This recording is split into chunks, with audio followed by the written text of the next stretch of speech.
এখানে যা আলোচনা হচ্ছে সব দুনিয়া কেন্দ্রে গিয়ে আলোচনা হচ্ছে, আখেরাতে কি হবে এই চিন্তা কারো মনে নাই। আল্লাহ তাআলা সূরা আল ইমরানের 185 নম্বর আয়াতে বলেছেন, ফামান জুহজিহা আনিন নার ওয়া উদখিলাল জান্নাত ফাকাদ ফাজ। যে ব্যক্তি জাহান্নামের আগুন থেকে বাঁচতে পারলো সেই সত্যিকার সফল হবে, এবং জান্নাতে প্রবেশ করতে পারলো সেই সত্যিকার সফল হতে পারবে।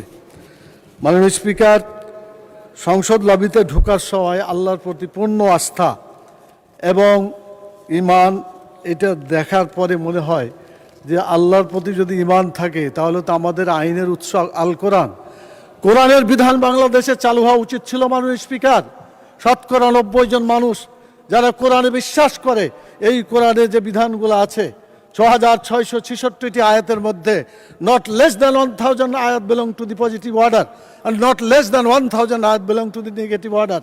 1000 আয়াত আছে যেগুলো হাবোধক আইন, 1000 আয়াত আছে যেগুলো নাবোধক নিষেধ।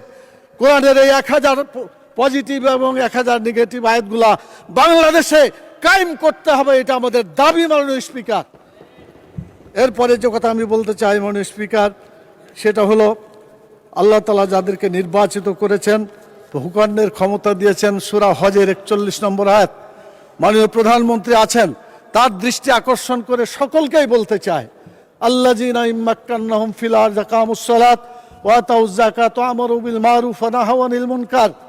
যারা রাষ্ট্র ক্ষমতা পাবে তারা দেশে নামাজ চালু করে মানুষের চরিত্র ভালো করে দেবে, এবং যাকাত চালু করে মানুষের ক্ষুধা দারিদ্র্য বেকারত্ব দেশ থেকে তারা বিতাড়িত করবে, ভালো কাজ করে মানুষকে শান্তিতে থাকতে দেবে, খারাপ কাজ বন্ধ করে অশান্তির আগুন থেকে মানুষকে রক্ষা করবে। কিন্তু দুর্ভাগ্য, আওয়ামী লীগ এসেছে 6 বার, বিএনপি 5 বার, জাতীয় পার্টি 2 বার, এতগুলা সরকার এসেছে, জাতীয় সংসদে কোরআনের একটি আইনও চালু করে নাই। মাননীয় স্পিকার, সবচাইতে লজ্জা, সবচাইতে দুঃখজনক কথা হলো এটা।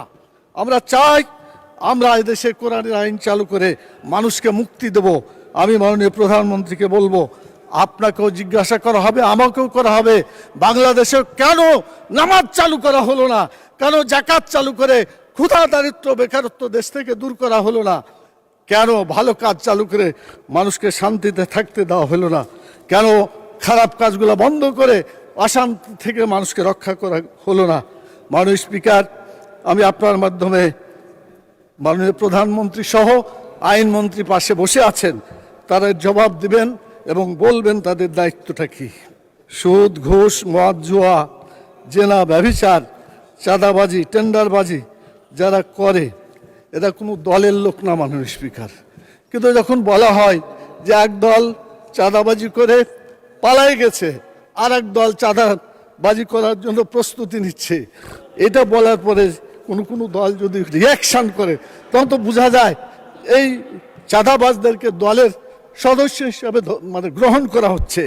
আজকে সিদ্ধান্ত হোক মাননীয় স্পিকার, চাঁদাবাজ কোনো দলের সদস্য হতে পারে না। চাঁদাবাজ চাঁদাবাজি, তাদেরকে ধরতে হবে, গ্রেপ্তার করতে হবে।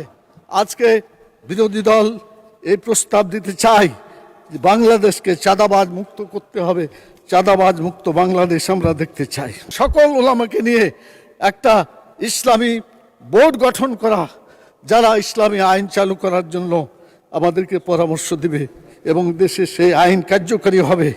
মাননীয় স্পিকার, আমি এটা আবেদন রাখলাম আপনার মাধ্যমে।